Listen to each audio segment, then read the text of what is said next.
Dahil babad yung mga manok natin sa breeding mga ka-farmers for siguro isang buwan na. So kailangan natin ng supplement para tuloy-tuloy yung kanilang pangingitlog at nandun pa rin yung quality ng itlog. Kaya ito, bibigyan natin sila ng Egg 1000. So ito yung supplement na magpapaganda sa kanilang produksyon ng itlog at nagpapataas ng fertility. So ang kagandahan dito mga ka-farmers, lalagay lang natin sa tubig, ihalo lang sa kanilang inumin. So ang magandang gawin dito mga ka-farmers, maraming nagtatanong kung paano gamitin ang mga produkto ng Battlecock. So itong Egg 1000, ito yung ibibigay natin sa umaga na ihahalo natin sa tubig inumin ng ating mga alagang manok. At sa hapon naman, pwede tayong maglagay ng Bitmin Pro sa kanilang inuming tubig. So vitamins din yun mga ka-farmers. Ito, ang Egg 1000, ito ay nakakatulong sa kanilang pangingitlog sa pag-produce ng mataas na fertility rate, nagpapataas ng produksyon ng itlog o nagpaparami ng pangingitlog ng ating mga alagang manok. At ito rin mga ka-farmers ay nakakatulong mag-improve yung quality ng itlog ng ating mga alagang manok.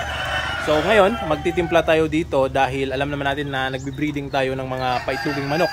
So dito sa aking manukan mga ka-farmers, nagbe-breeding tayo para makapag-produce ng maraming sisiw o yung magandang klase ng mga itlog. So ito yung inuming tubig ng ating mga manok mga ka-farmers at hahaluan natin ng Egg 1000. So water soluble naman ito, madali lang din matunaw. So pag nalagay natin mga ka-farmers, isang kutsara na ito sa isang galong tubig.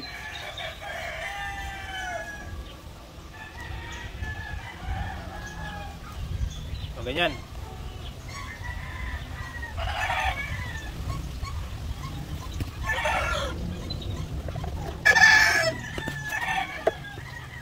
Pagkatapos nating malagay, of course, hahaluin natin ito para matunaw at ma-distribute yung mga powder dito sa loob ng kanilang inumin.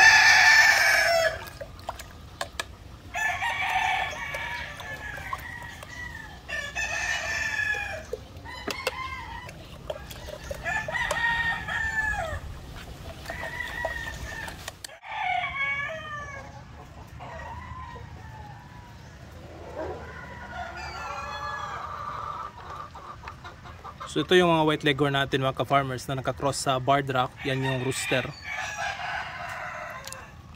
So binibigyan din natin sila ng vitamins na ito. Although maganda yung kanilang pangingitlog, pero mas maganda kapag mapaganda pa natin lalo yung kanilang pangingitlog. So yan, dagdag na yan sa kanilang resistensya sa kanilang pangangatawan. Para tuloy-tuloy pa rin yung pangingitlog nila dahil babad na sila sa breeding, kailangan nila ng supplement.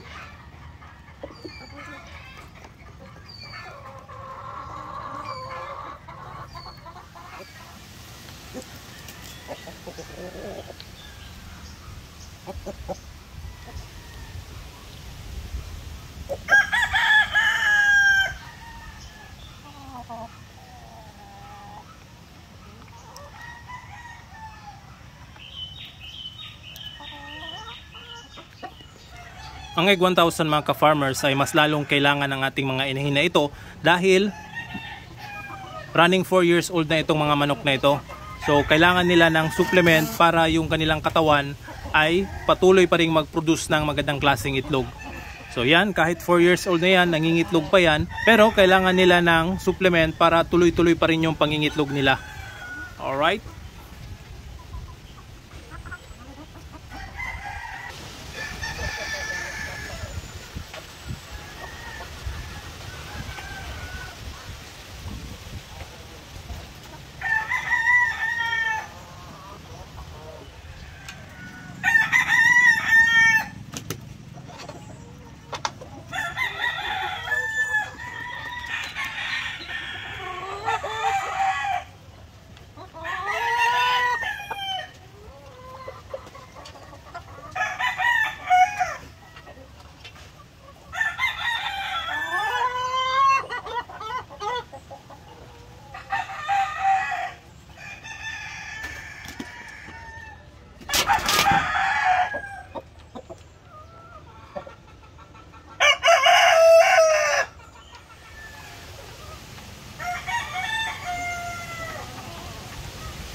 So ito mga ka-farmers, yung bago nating mga inahin na transfer dito. So sa breed na ito mga ka-farmers ay pwede na nating incubate yung kanilang itlog dahil 5 days na silang magkasama. So magiging fertile na yung most probably yung kanilang mga itlog. So ito yung kanilang itlog, oh. Yan. So lahat ng mga manok ngayon ay nangingitlog. So meron tayong 5, tsaka merong isa dito. Yan. So meron tayong 6 na babae. So isa yung puti, ayun. At 5 yung itim. So ito yung mga itlog nila, oh. Itong malaki, itlog ng yung puti. Yan. Magkasing kulay lang yung kanilang itlog kahit puti yung isa. Yan. Magkasing kulay lang kanilang mga itlog. So lahat ito ay mamarkingan natin at pwede na nating i-load dito sa incubator. Alright. So ito ating mga asil mga ka-farmers, wala pa tayong nakikitang mga itlog nila. So hindi pa ako, ni minsan mga ka-farmers, itong dalawang magkapatid na itim na asil natin, ni minsan hindi pa ako nakakita ng nangingitlog sila. So hopefully dito na setup ay makakita tayo ng itlog at sana mangingitlog na sila. So yan, hindi pa nagpapakasta. Pero sana ay magpapakasta na ito at mangingitlog na para makapag-produce tayo ng mga lahi nito. Alright. Ito naman yung ating mga Black Australorp. Yung isang araw pinurga natin ito. Nangingitlog pa rin sila kahit na pinurga natin. So yun ang kagandahan naman. So meron silang itlog dito na 3. Kanina nakakuha tayo ng 2. 5 itlog ngayong araw. Yan, malalaki na yung kanilang itlog.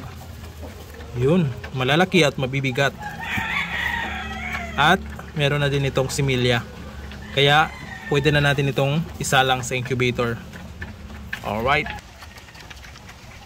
So ito mga ka-farmers, meron tayong problema sa ating isang inahin na Rhode Island Red. So ito ay expected na talaga na magkakaproblema siya dahil napakataba nitong manok na ito. So yan, oh. Nung pinaliguan ko yan, sobrang taba yung kanyang may sa bandang puwet. So di ko alam kung bakit nasubraan ito ng taba. Itong mga kasama niya naman, hindi naman masyadong mataba. Siya lang talaga. Merong isa palang barred rock pero hindi naman kagaya niyang mahina. So paano tayo makakapag-produce nito? So yan, tingnan nyo maglakad oh. So yung taba niya sa ilalim ng puwet niya ay napakalaki. So nasa free range lang naman yata sila. Pero bakit nagkagaganyan? Sobrang taba niya. Siguro dominante siya noong nagpapakain ng tayo ng feeds dito. So ayun, tingnan na natin kung anong mangyayari sa kanya. Wala na tayong magagawa dyan. So, hindi na siya kumakain.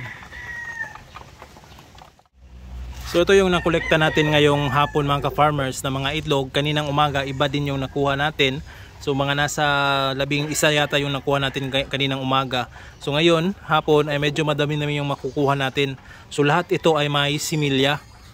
So lahat ng itlog na ito rin ay ipapasok natin sa incubator. So mamayang gabi siguro ako maglo-load ng mga itlog sa incubator. So yan oh, napakarami.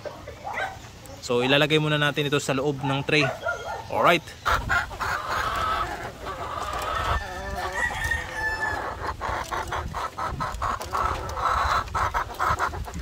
Oopsie.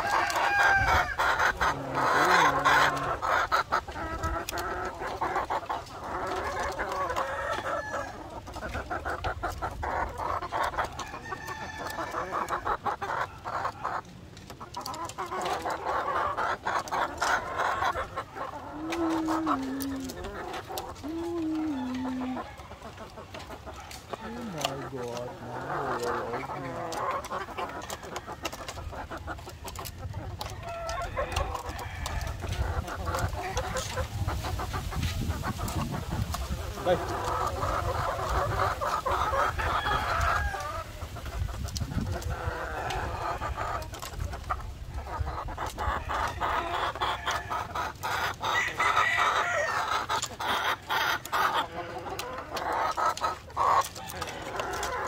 Ito mga ka-farmers, marami tayong kuhang itlog ngayong araw. So ito isang tray at meron 3 piraso. So napakadami yung itlog. Ito ay for benta natin dahil walang similya ito. Pure na itlog lang ito ng manok na hindi kinakastaan ng rooster. Kaya for benta natin. So yan no, mabibigat yung mga itlog na ito mga ka-farmers. Kahit na medyo hindi kalakihan yung itlog, yan, pero mabibigat sila. So yun, meron na tayong pang benta ngayong araw o bukas man. Alright?